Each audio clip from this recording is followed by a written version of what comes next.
दोस्तों, एक 65 साल के बुजुर्ग आदमी को एक बहुत ही कम उम्र की लड़की से प्यार हो जाता है। और प्यार भी इतना बेइंतहा हो जाता है कि ये उस लड़की के पीछे लगभग 97 लाख रुपए खर्च कर देते हैं। लेकिन जब इन्हें ये पता चलता है कि जिस लड़की को इतना बेइंतहा प्यार कर रहे थे, जिससे वो हर वक्त बातें कर रहे थे, अपनी सारी बातें शेयर कर रहे थे और जिसके ऊपर उन्होंने इतने पैसे खर्च कर दिए, वो कोई लड़की है ही नहीं। जब ये बात उन्हें पता चलता है तो उनके पैरों तले जमीन खिसक जाती है। दोस्तों, आज की जो सच्ची घटना है इसी के ऊपर है। इससे पहले नमस्कार दोस्तों, मेरा नाम अरविंद है और आप देख रहे हैं मेरा चैनल द रियल स्टोरी। दोस्तों, अगर आप मेरे चैनल पर नए हैं तो प्लीज़ मेरे चैनल को सब्सक्राइब कर दीजिए, नोटिफिकेशन बेल को ऑन कर दीजिए, वीडियो को लाइक और शेयर कर दीजिए। दोस्तों, आज की जो सच्ची घटना है यह है उत्तराखंड के देहरादून की।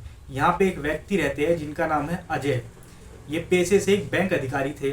साल 2016 में इनके पत्नी की तबीयत खराब हो जाती है, जिसके बाद ये अपनी पत्नी को उत्तराखंड के एक हॉस्पिटल में एडमिट कराते हैं, जहाँ पे इन्हें पता चलता है कि इनकी पत्नी को कैंसर है। और हॉस्पिटल वाले इन्हें दिल्ली रेफर कर देते हैं, लेकिन वो उनकी पत्नी बच नहीं पाती, उसकी मृत्यु हो जाती है। अजय का एक लड़का है जिसका नाम शौर्य है और उसकी एक पत्नी है जिसका नाम नैन्सी है। ये दोनों मुंबई में रहते हैं और वहीं पे रह के काम करते हैं। अजय की पत्नी की मृत्यु हो जाने के बाद उसका लड़का शौर्य उनसे कहता है कि वो अब अकेले हो चुके हैं और यहाँ पे अकेले क्या करेंगे, और उन्हें अपने साथ मुंबई जाने के लिए बोलता है।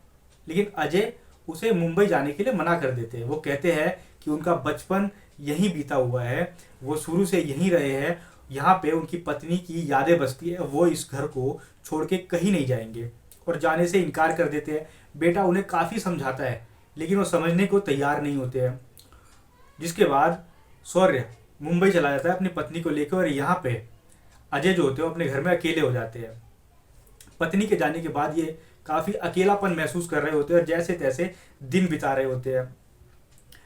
कुछ वक्त टीवी में देते हैं, कुछ वक्त बगल के दोस्तों में जाते हैं, लेकिन इनका वक्त नहीं बीत रहा होता। ये अपने बच्चे को बताते हैं कि इनका वक्त नहीं बीत रहा होता है। इनका बच्चा इनके लिए एक फ़ोन भेजता है और फ़ोन में सभी सोशल मीडिया पे आईडीज़ बना के भेज देता है। और इनके पास जब ये फ़ोन आता है तो ये उन आईडी का इस्तेमाल करके उन ऐप्स को यूज़ करने लग जाते हैं। यूट्यूब इस्तेमाल करते हैं, फेसबुक का इस्तेमाल कर रहे होते हैं, रील्स देख रहे होते हैं, वीडियोस देख रहे होते हैं, और थोड़ा थोड़ा इनका टाइम पास हो रहा होता है, जो कि पहले से अब ज़्यादा इनका टाइम पास इस फ़ोन से ही हो रहा होता है। और इनका कहीं ना कहीं इस फ़ोन के अंदर मन लग गया होता है।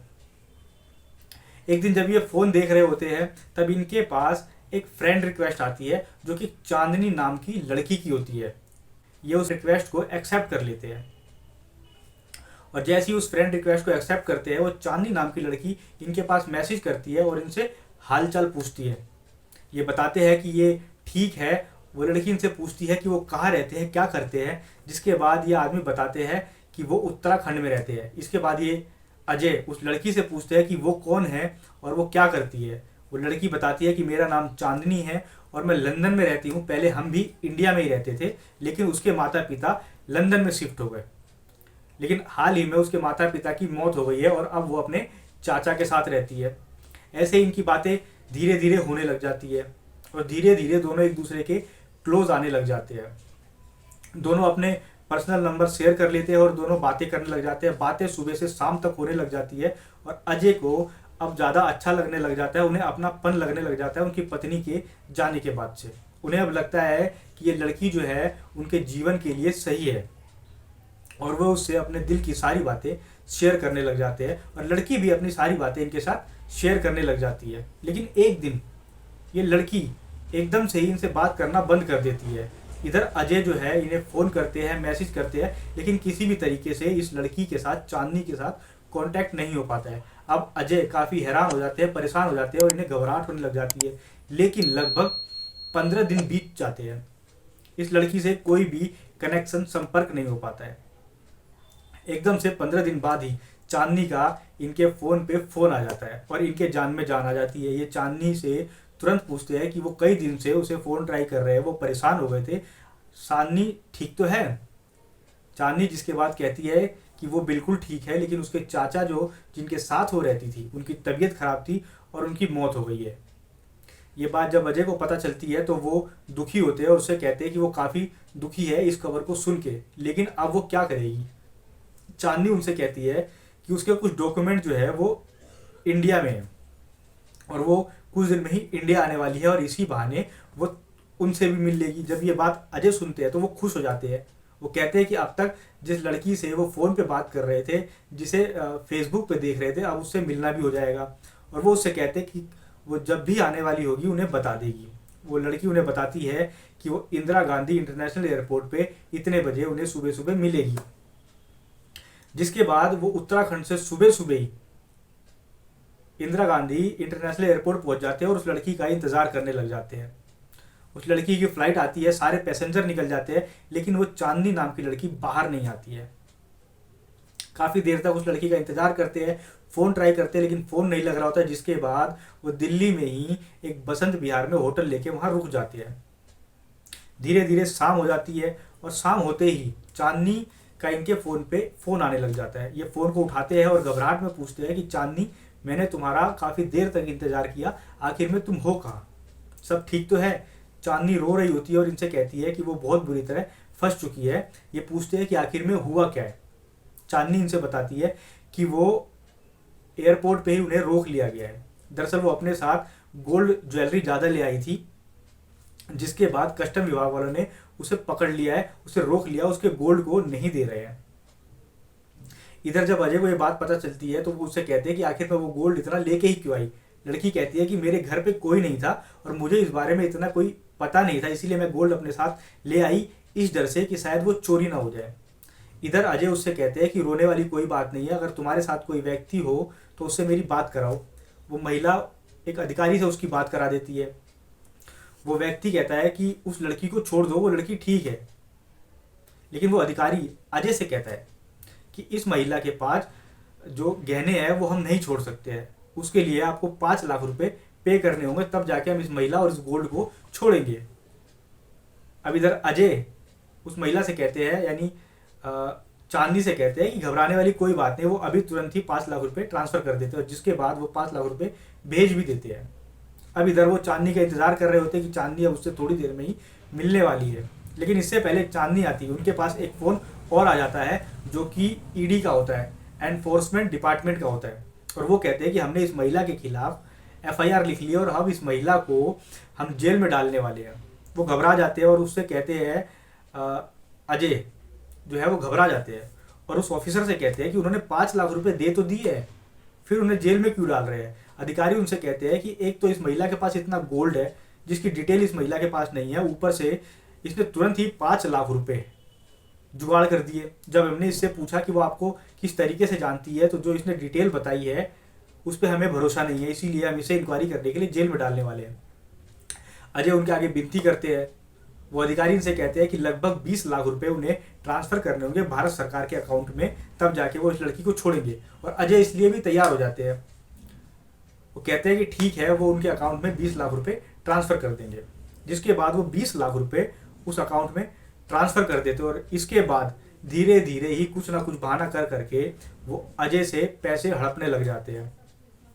अब अजय के पास पैसे कम पड़ जाते हैं, जिसके बाद वो अपने बेटे को तुरंत ही फ़ोन करते हैं और उससे 5 लाख रुपए मांगते हैं। बेटा उनसे पूछता है कि आखिर मेरे पिताजी आपको 5 लाख रुपए चाहिए क्यों। लेकिन अजय अपने बेटे को कुछ भी नहीं बताते। वो कहते हैं कि वो सब बाद में बताएंगे, लेकिन अभी फिलहाल उन्हें 5 लाख की सख्त ज़रूरत है। जिसके बाद उनका लड़का उन्हें 5 लाख रुपए ट्रांसफ़र कर देता है। अजय उन पैसों को भी उन्हें दे देते हैं। लगभग 36 घंटे बीत चुके होते हैं और अब अजय इंतजार कर रहे होते हैं कि शायद अब चांदनी उनके पास आ जाएगी। लेकिन चांदनी का उनके पास फ़ोन आता है और चांदनी उसमें कस की रो रही होती है और वो कहती है कि दूतावास वाले उसे वापस भेज रहे हैं, उसे यहाँ रहने के लिए मना कर रहे हैं। जिसके बाद अजय उससे कहते हैं कि चलो कोई बात नहीं, घबराने वाली बात नहीं है, वो तुम्हें छोड़ रहे हैं, तुम अपने वहाँ वापस चले जाओ और अगली बार से ये गोल्ड लेके मत आना और हम अगली बार मिल लेंगे। जिसके बाद वो लड़की उनसे हाँ कह के वापस चली जाती है। अजय अपने घर आ जाते हैं और उस लड़की का फ़ोन ट्राई करने लगते हैं, लेकिन लड़की का फ़ोन लगता ही नहीं है। वो सारे सोशल मीडिया पे हर तरीके से उससे कनेक्शन बिठाने की कोशिश करते हैं, लेकिन किसी भी तरीके से उनसे कनेक्ट नहीं हो पाते हैं। इधर बुजुर्ग जो है काफ़ी परेशान हो जाते हैं, रो रहे होते हैं। उधर उनका लड़का जो शौर्य होता है वो अजय को फ़ोन कर रहा होता है, लेकिन ये फ़ोन नहीं उठा रहे होते हैं। इसी घबराहट में लड़का घर आ जाता है और देखता है अपने पिता की हालत कि वो किस तरीके से रो रहे होते हैं। जिसके बाद वो अपने पिता से सारी बातें पूछता है। उसके पिता सारी बातें अपने बच्चे को बता देते हैं। इनका लड़का जिस अकाउंट में इन्होंने पैसे ट्रांसफ़र किए होते हैं वो बैंक में जाके डिटेल निकलवाता है और उसके बाद पुलिस केस कर देता है। जब ये पुलिस केस होता है तो हरीश कुमार नाम के ऑफिसर जो है इसे इन्वेस्टिगेट कर रहे होते हैं। वो पता करते हैं उन अकाउंटों के बारे में जिसमें उन्होंने पैसे ट्रांसफ़र किए होते हैं। तो पता चलता है कि जितने भी अकाउंट थे वो सारे फेक आईडी से बने हुए थे, जो कि गाजियाबाद, दिल्ली, इस तरीके के अकाउंटों में बनाए गए थे। जिसके बाद पुलिस वाले पूरी कोशिश करते हैं उन्हें पता करने की उस चांदनी नाम की लड़की का, लेकिन पता नहीं चलता है और उन अकाउंट का भी पता नहीं चलता है जिसमें पैसे ट्रांसफ़र किए गए थे। अब जो इंस्पेक्टर होते हैं वो तरकीब लगाते हैं कि क्यों ना इन्हें उन्हीं के तरीके से फंसाया जाए, और वो एक आईडी बनाते हैं, फेक आईडी, जिसमें वो अपने आप को काफ़ी अमीर दिखाते हैं और अकेला दिखाते हैं और उन अपराधियों से कनेक्ट करने की कोशिश करते हैं। और कुछ दिनों बाद ही, यानी लगभग 8 महीने लग जाते हैं उन्हें, और 8 महीने बाद वो उनसे कनेक्ट हो जाते हैं और इनसे बात करने लग जाते हैं। और धीरे धीरे ये हरीश कुमार जो ऑफिसर होते हैं वो इन अपराधियों को पकड़ लेते हैं। जब पता चलता है कि जिससे अजय जी बात कर रहे थे वो कोई लड़की नहीं थी, वो एक लड़का था, और वो लड़की की आवाज़ में इनसे बात किया करता था। दरअसल वो एक ऐप के माध्यम से अपनी वॉइस को कन्वर्ट कर दिया करता था लेडीज़ में और इनसे बात किया करता था। और फेसबुक पे उन्होंने चांदनी नाम की एक लड़की थी, वाकई में उसकी फ़ोटो को डाउनलोड करके एक फेक आईडी बनाई हुई थी जिससे वो अजय से बात किया करते थे।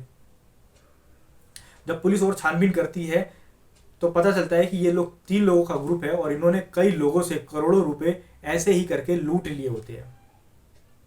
दोस्तों, इस घटना को आपको सुनाने का सिर्फ इतना ही उद्देश्य है कि सोशल मीडिया पे वाकई में आजकल सबसे ज़्यादा क्राइम हो रहा है। आदमी सामने से जो क्राइम हो रहा है उसे समझ तो जा रहा है, लेकिन सोशल मीडिया पे जो क्राइम हो रहा है उसे समझ नहीं पा रहा है। इसे समझने की सख्त ज़रूरत है। सावधान हो जाए। मिलते हैं किसी और घटना के साथ। नमस्कार।